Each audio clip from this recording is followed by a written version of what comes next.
40 anos, terminava a Segunda Guerra Mundial.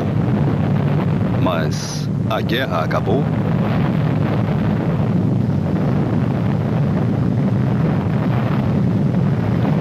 Guerra é uma coisa chata, né? Mata um monte de pessoas, prejudica países que entram em guerra, prejudica pessoas, famílias.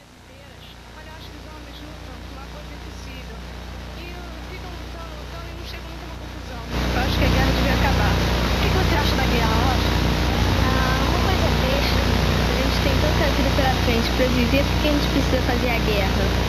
Você acha que o homem pode evitar essa violência? Pode. Acho que só depende dele. E por que guerra? As origens desta, que terminou há 40 anos, devem ser procuradas pelo menos 30 anos antes. Na Primeira Guerra Mundial.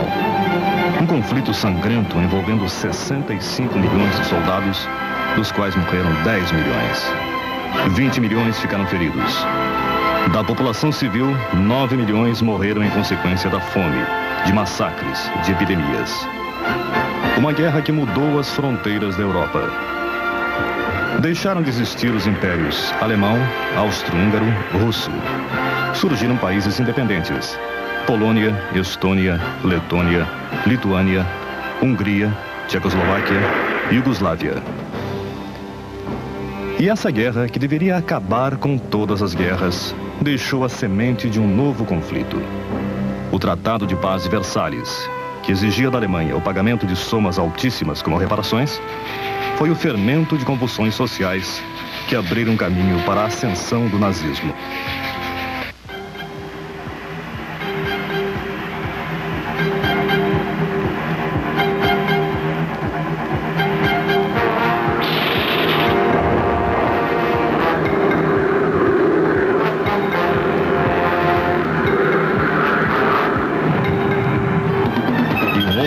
Viria a tornar mais complicada a política europeia.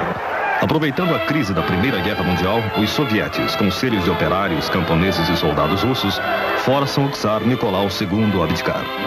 Depois de lutas internas, Lenin assume a chefia do governo comunista. A Primeira Guerra Mundial, apesar do preço em vidas humanas, em destruição, não trouxe a paz. Mas as esperanças eram muitas. Quando entra em vigor o Tratado de Versalhes, é criada a Liga das Nações, que veio a inspirar mais tarde a Organização das Nações Unidas. Mas estes ideais se mostraram impotentes para resolver os graves problemas do mundo de então. A Primeira Guerra Mundial não acabou. Fez apenas uma trégua para enterrar os mortos e cuidar dos feridos e dos mutilados.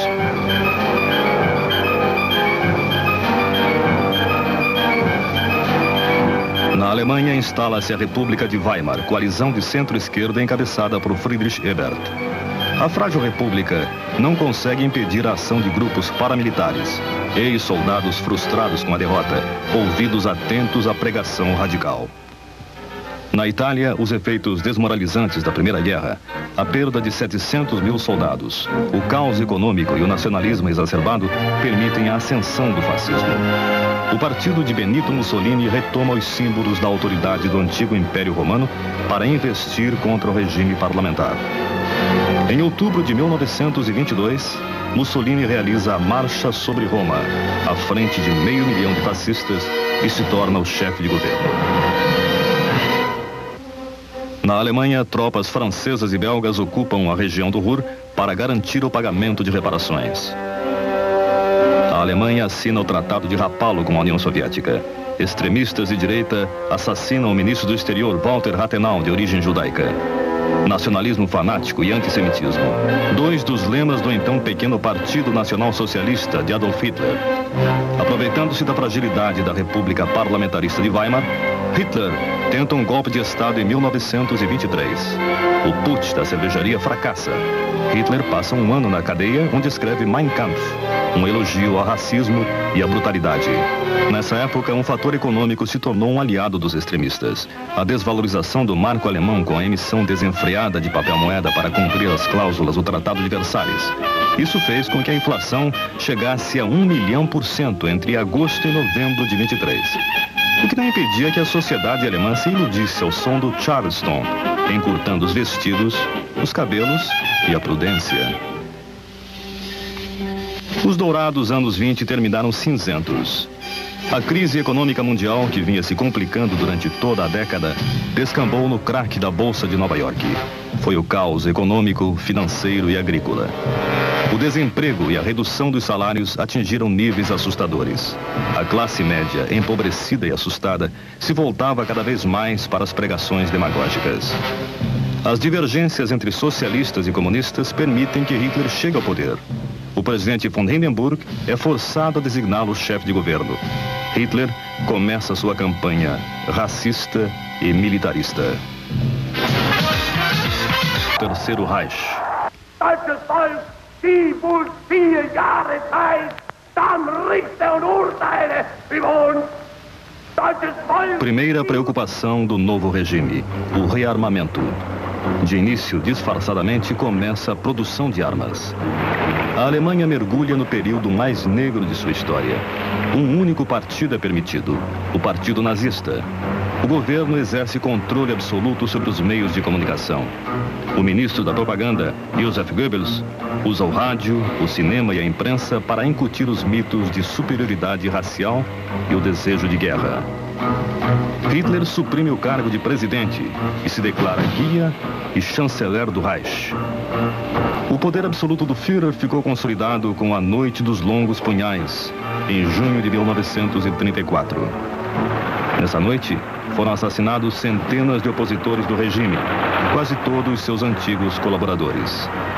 Por exemplo, Ernst Röhm, auxiliar imediato desde os primeiros momentos, ministro do Reich e chefe das tropas de assalto, as SA. Um comunicado justificava os assassinatos acusando os mortos de complô e de propagação de maus costumes. E assim cresce o poder da SS, organização que prestava obediência cega ao Führer, chefiada por Himmler e destinada a tarefas especiais que iam da guarda pessoal do ditador ao comando dos campos de concentração.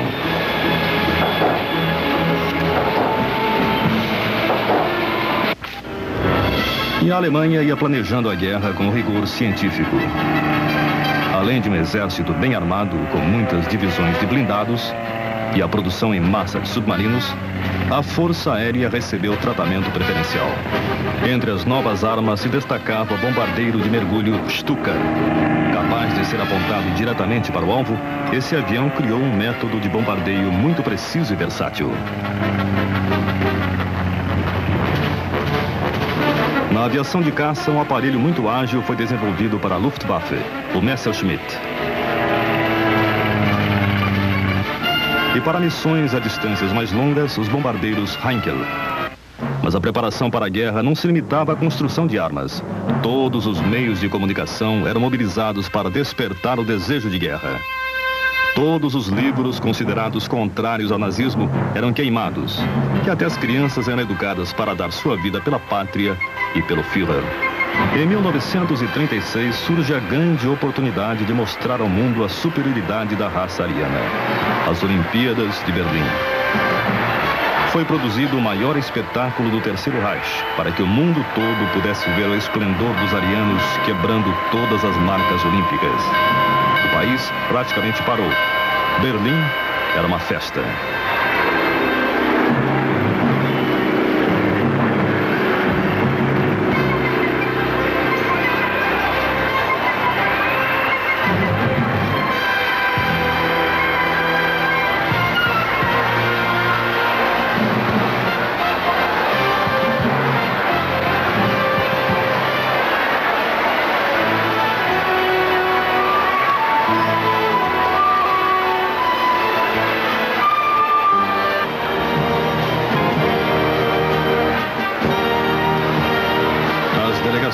Chegam ao estádio.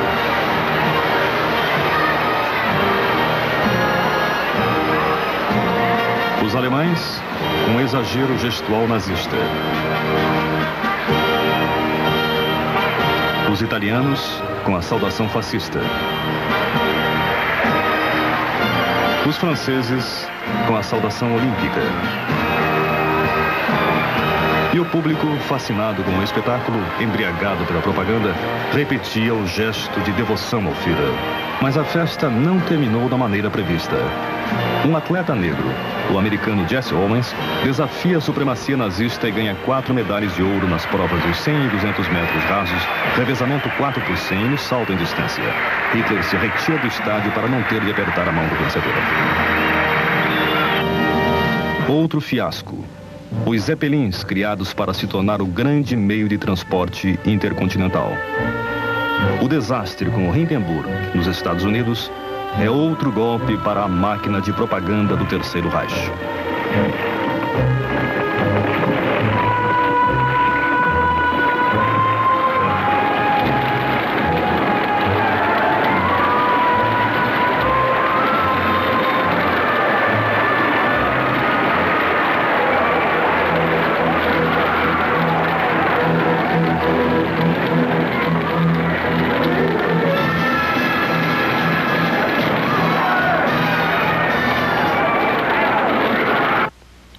A intolerância nazista havia forçado o êxodo de intelectuais, artistas, cientistas. Muitos procuraram a América. Der Mensch lebt durch den Kopf, der Kopf reicht ihm nicht auf. Outros vieram parar no Brasil, como Stefan Zweig, Otto Maria Carpo, Ziembinski, Émeric Marcier, Paulo Ronay. Mas Hitler não estava preocupado com artistas e intelectuais. Pelo contrário, queria se ver livre deles. O mais importante era consolidar as alianças. Em 1938, a Alemanha ocupa a Áustria. As relações com a Espanha de Franco são excelentes. O Pacto de Munique entrega metade da Tchecoslováquia aos nazistas. Internamente, de um lado a perseguição sistemática aos judeus, de outro, a doutrinação do povo para a guerra. A máquina bélica estava pronta.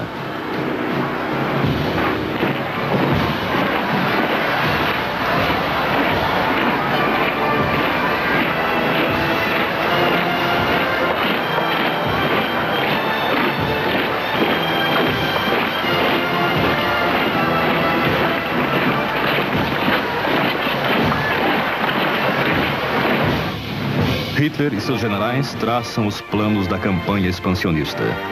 Os aliados começam a perceber que o Pacto de Munique havia sido um erro. Inglaterra e França imaginavam que o tratado colocaria um fim nas reivindicações alemãs por novos territórios. Mas essa ilusão durou pouco. A ocupação da Tchecoslováquia atiçou ainda mais as ambições nazistas. E Hitler começa a empregar os métodos que caracterizariam a Blitzkrieg, a Guerra Relâmpago. Os tchecos são expulsos de seus territórios. Toda tentativa de resistência é brutalmente sufocada.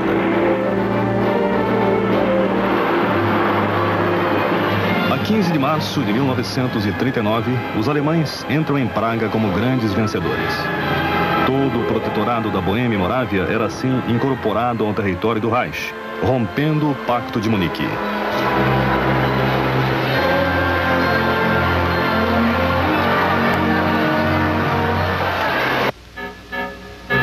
O próximo alvo seria a Polônia. A Alemanha e a União Soviética firmam um pacto de não agressão. No dia 1º de setembro de 1939, usando como pretexto pequenas escaramuças de fronteira, Hitler determina a invasão da Polônia. Começa a Segunda Guerra Mundial.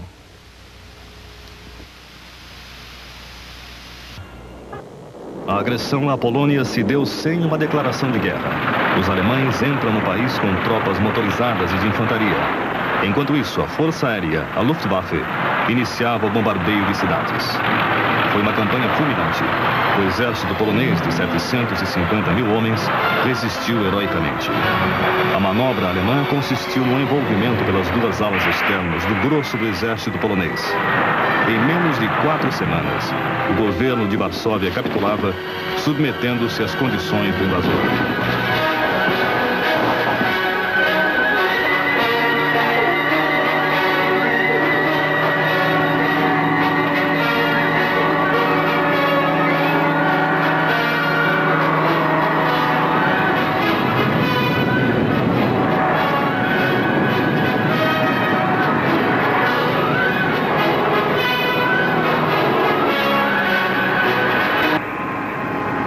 A 8 de novembro, um episódio em Munique quase muda os rumos da história. Foi o atentado da cervejaria contra Hitler. Seu autor, um marceneiro, Johann Georg Elser, um homem simples e calado que havia se proposto evitar a guerra destruindo os líderes nazistas. Hitler havia programado uma visita à cervejaria para homenagear velhos camaradas. Elser trabalhou durante semanas, todas as noites, para esconder uma bomba-relógio junto ao local onde Hitler ficaria. A bomba explodiu pontualmente, mas Hitler havia saído da cervejaria 3 minutos antes. 6 pessoas morreram na explosão e 60 ficaram feridas. Abril de 1940. Tropas alemãs invadem a Dinamarca e a Noruega. A resistência dos noruegueses foi vencida em pouco tempo. O rei Haakon refugia-se na Inglaterra. Em maio, os alemães invadem a Bélgica, Holanda e Luxemburgo. O próximo passo foi o ataque à França. Em meados de maio, a frente francesa era rompida em Sedan. Todo o sistema de defesa, especialmente as fortificações da linha Maginot, mostrou ser ineficiente face à rapidez e à violência do avanço nazista.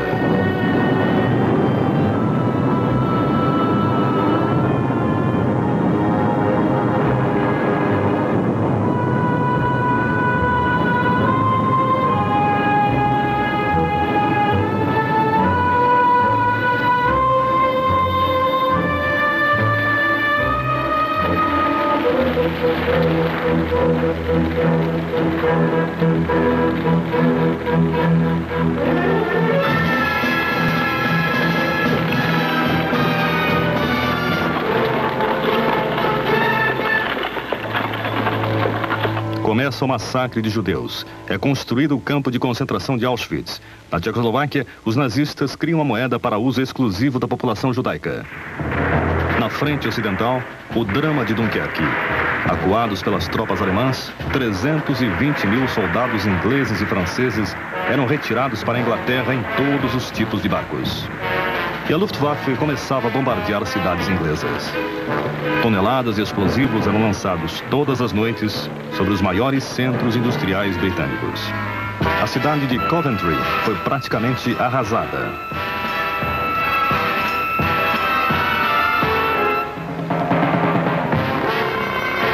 Winston Churchill apela à nação para se lançar num grande esforço de guerra. Promete sangue, suor e lágrimas. A indústria aeronáutica britânica trabalha sem parar. A Real Força Aérea começa a receber novos aparelhos e consegue resistir aos ataques alemães.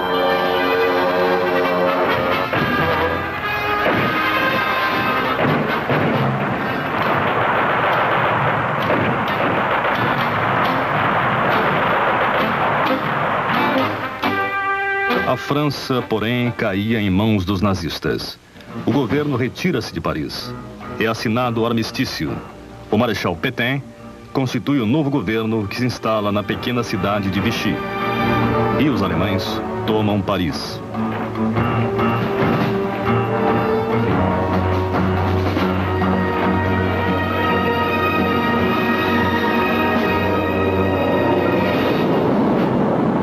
Abril de 1941. Começa a campanha dos Balcãs. Tropas alemãs invadem a Iugoslávia.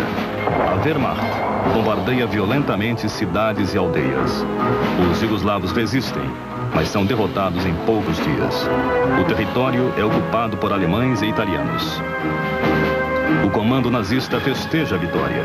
Aparentemente, nada conseguiria conter o seu avanço.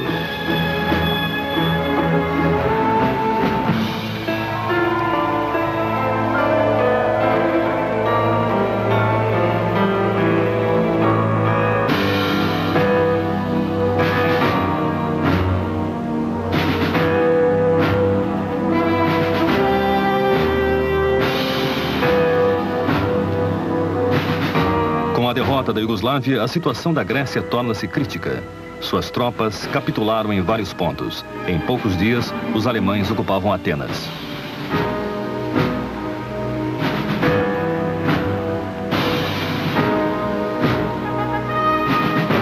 Do outro lado do mundo, os japoneses preparavam sua grande ofensiva. 7 de dezembro de 1941. Num ataque de surpresa à base americana de Pearl Harbor, no Havaí, a aviação japonesa impõe grandes perdas. São afundados 6 couraçados e dezenas de outros navios. 300 aviões foram destruídos antes que pudessem levantar voo.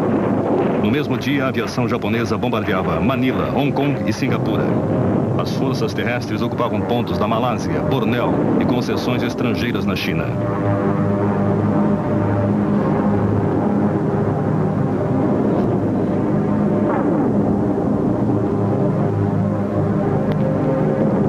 O presidente Roosevelt declara guerra ao Japão. Tem início uma luta que iria se estender a inúmeras ilhas do Pacífico, em batalhas sangrentas como a de Guadalcanal.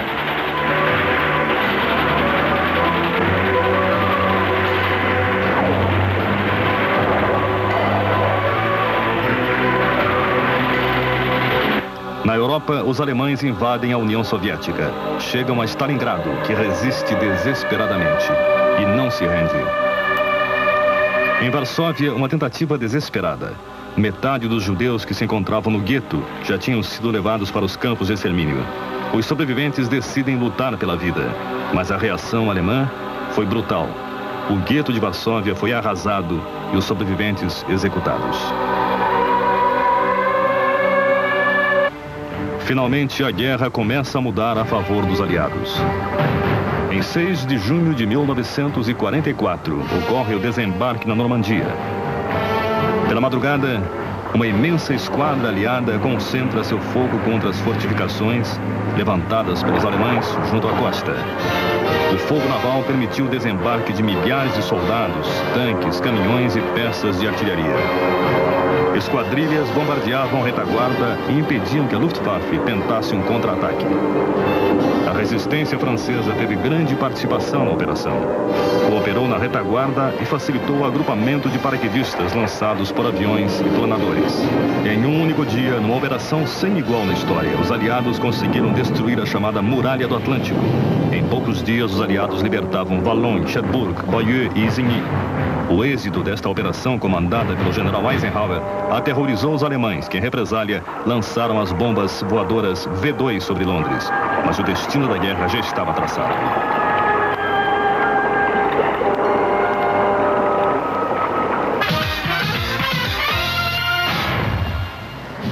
Setembro de 1939. No dia seguinte à invasão da Polônia pelas tropas nazistas, o governo brasileiro decreta sua neutralidade em relação às potências em guerra. Em pouco tempo, essa posição mudou.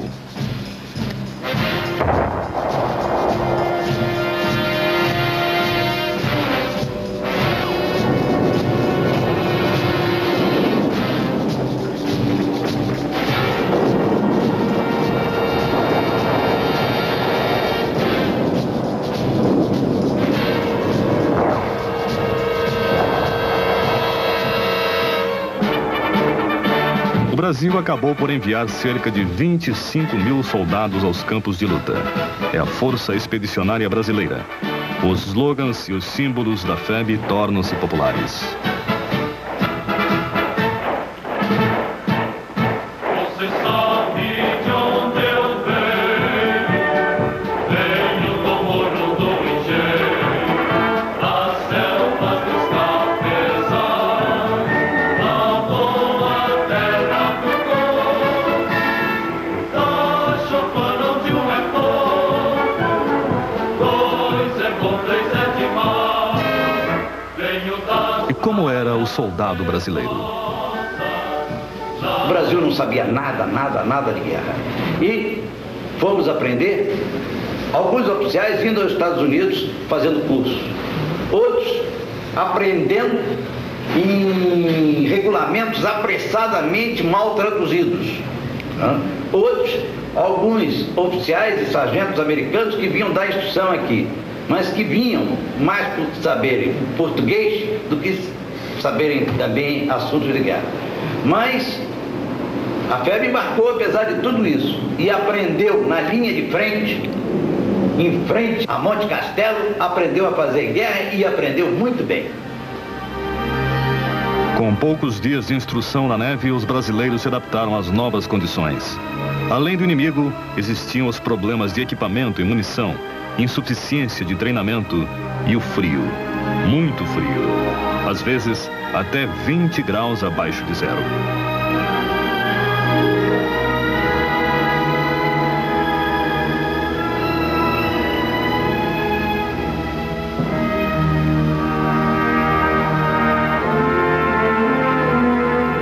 O valor dos pracinhas era reconhecido pelo próprio adversário.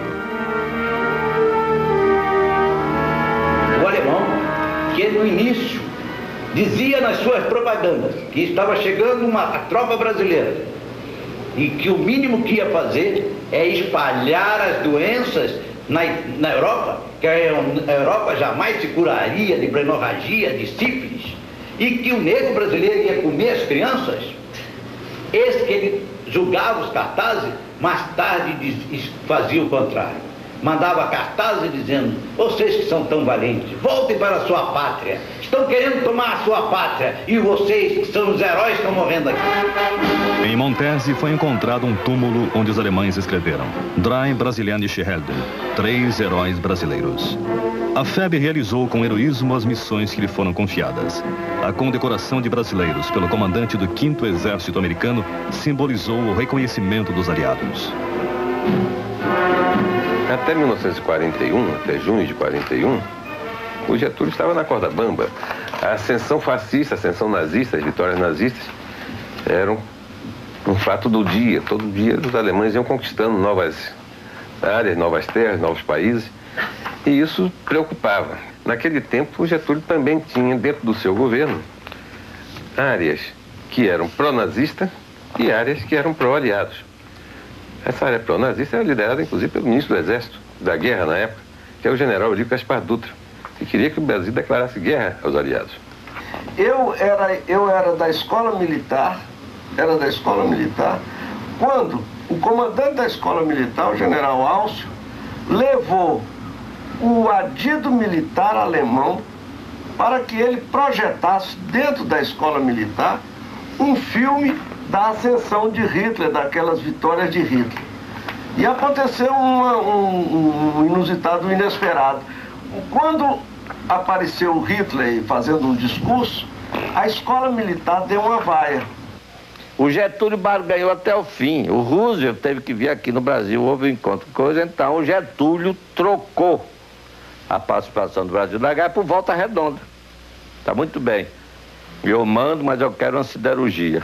O Brasil contribuiu decisivamente também, a Marinha Mercante, com essa base de Natal de Recife. Isso foi um negócio da maior importância para a vitória aliada. Porque se não fosse aquela base, para onde é que eles iam? Eles tinham que pular para onde, meu Deus? Para os Açores, para o Salazar não queria, porque era neutro, como o Franco. Só tinha o Brasil.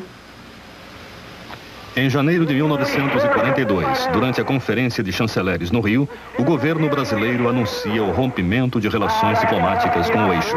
Propósitos comuns, convertidos em regras de conselho, sejam respeitados e concorram para preservar a civilização e tornar a existência humana mais segura, mais digna e mais feliz. No momento em que o Brasil rompe relações com o eixo em janeiro de 42, inicia-se uma inevitável colaboração com os Estados Unidos, mesmo do ponto de vista militar. Nesse momento, o Brasil não está em guerra com a Alemanha, apenas rompeu relações diplomáticas. Em maio de 42, essa colaboração se consolida mediante um acordo secreto, pelo qual os dois países concordam numa série de medidas para defender o território do Nordeste, do Brasil, especialmente do Nordeste, e para modernizar as Forças Armadas brasileiras. Em fevereiro de 1942, submarinos alemães torpedeiam navios mercantes brasileiros. A pressão popular, incentivada pelos estudantes, leva o Brasil a declarar guerra ao eixo. O Brasil entra na guerra. O racionamento, a alta do custo de vida, a censura marcam o cotidiano brasileiro. As filas crescem. o sacrifício popular aumenta, os preços continuam a subir e o câmbio negro impera para muitos produtos. Quando o povo sentiu que o racionamento era apenas para beneficiar uma quadrilha, aí começou um câmbio negro aberto. Nunca se deixou de comprar açúcar e o leite, todo mundo comprava no câmbio negro. Quer dizer, o racionamento foi um estímulo para a criação do câmbio negro na guerra.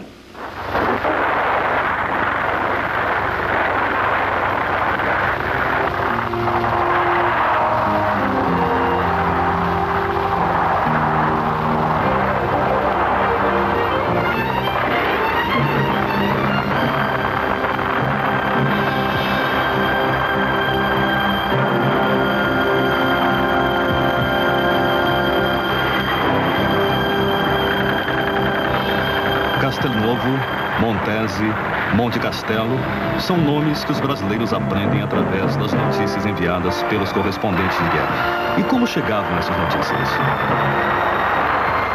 Nós tínhamos 3 censuras. Tinha a censura da FEB, propriamente dita, tinha a censura do 5º Exército e tinha a pior de todas, que era daqui, do DIP. Guerra, frio e chamas, restos, perigo, a pior face do poder delirante.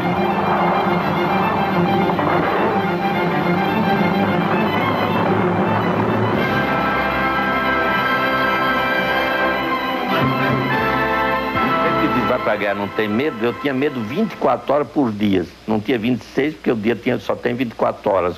Morria de medo. Morria de medo. Você que diz, eu não tenho medo. Isso é conversa fiada. O preço da participação do Brasil nos 239 dias de guerra. Centenas de mortos e mutilados. No cemitério de Pistoia, na Itália, ficaram 465 brasileiros, guardando a terra que libertaram do fascismo até serem trasladados para o Monumento aos Mortos no Rio de Janeiro. 18 de julho de 1945. Volta ao Rio de Janeiro o primeiro escalão de veteranos da FEB. Milhares de pessoas aplaudiram aqueles que haviam enfrentado com bravura o inimigo. Os pracinhas voltavam vitoriosos. O Brasil festeja a paz. Dia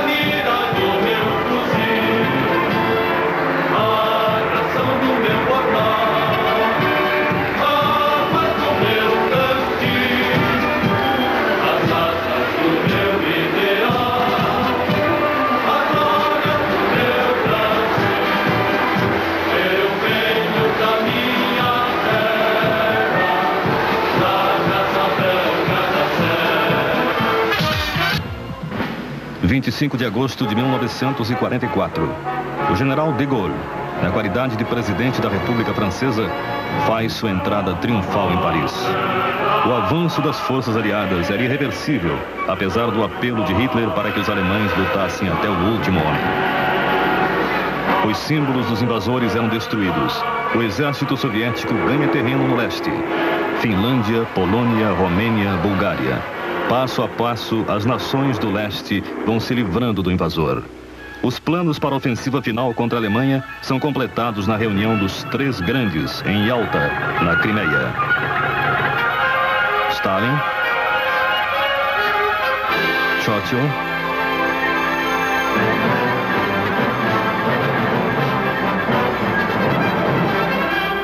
e Roosevelt tentam resolver os problemas que surgirão com a derrota já certa dos alemães. Roosevelt, muito doente, obtém de Stalin o compromisso de uma intervenção contra o Japão.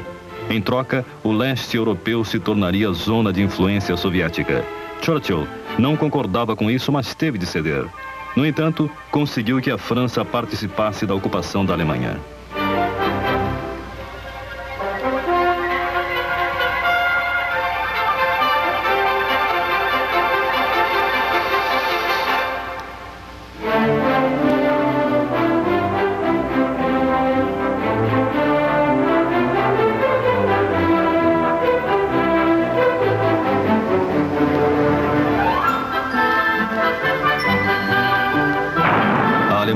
sendo cercada. Os aliados ganham terreno a cada dia. Mussolini é preso e executado. O Exército Vermelho chega a Berlim. Hitler suicida-se. Karl Dönitz forma novo governo e pede o fim das hostilidades. Depois da rendição alemã, o mundo estarrecido toma conhecimento das atrocidades praticadas pelos alemães. Toda a realidade dos campos de concentração. 6 milhões de judeus, 1/3 da população judaica do mundo, tinham sido exterminados. A Segunda Guerra Mundial deixa um saldo de 40 milhões de mortos.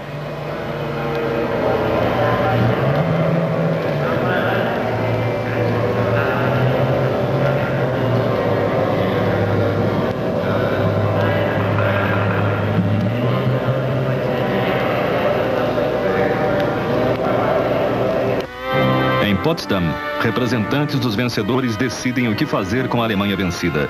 Desarmamento e desmilitarização do país, redução do poderio industrial, proibição do partido nazista.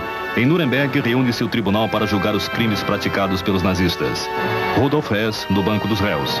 Mas nem todos os culpados foram levados a Nuremberg. Muitos conseguiram se refugiar em outros continentes. A rendição alemã não significou o fim do conflito. O Japão resistia. Truman ordena então o lançamento de bombas atômicas sobre as cidades de Hiroshima, dia 6 de agosto, e Nagasaki, 3 dias depois.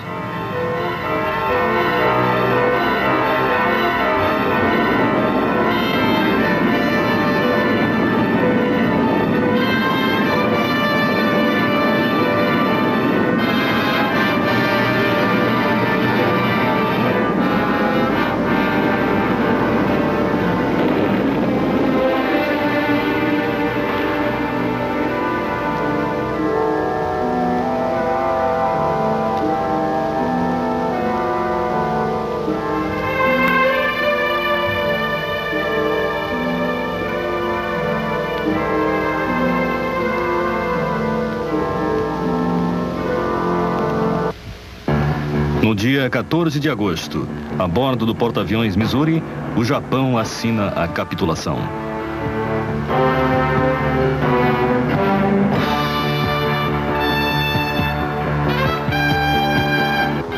Os canhões se calaram, mas o mundo não conseguiu a paz.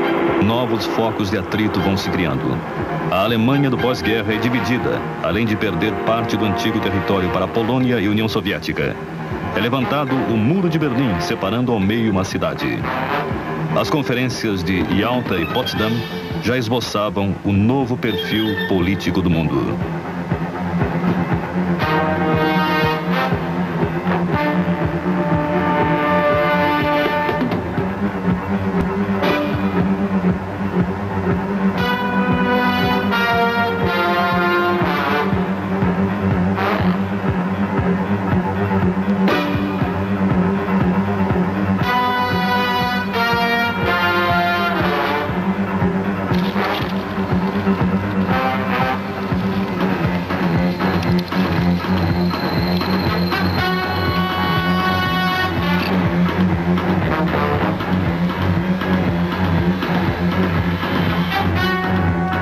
Foi dividido em 2 blocos antagônicos, ambos muito bem armados.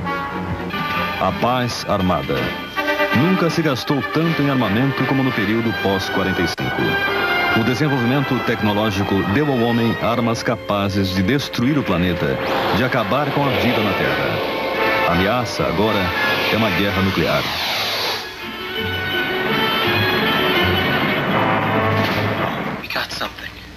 Hoje são os computadores que dirigem a bomba ao alvo, que pode estar a milhares de quilômetros de distância. Shall we play a game?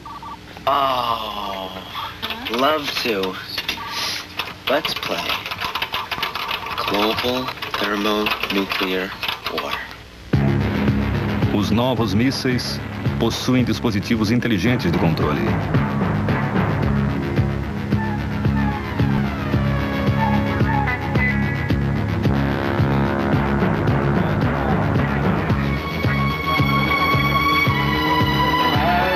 Podem voar a baixa altitude, contornando obstáculos, enganando os radares e impedindo a sua interceptação.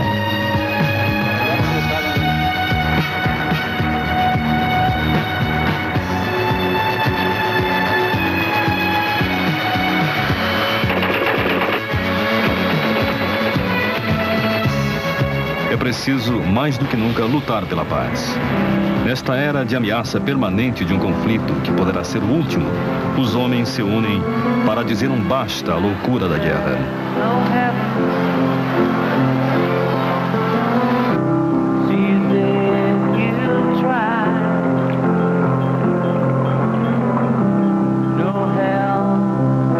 São pacifistas, como as mulheres de Greenham Common, que se unem para impedir a instalação de bases de foguetes nucleares.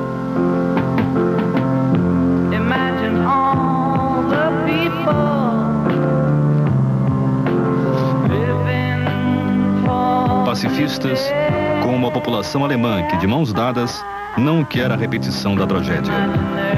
Chega de guerra.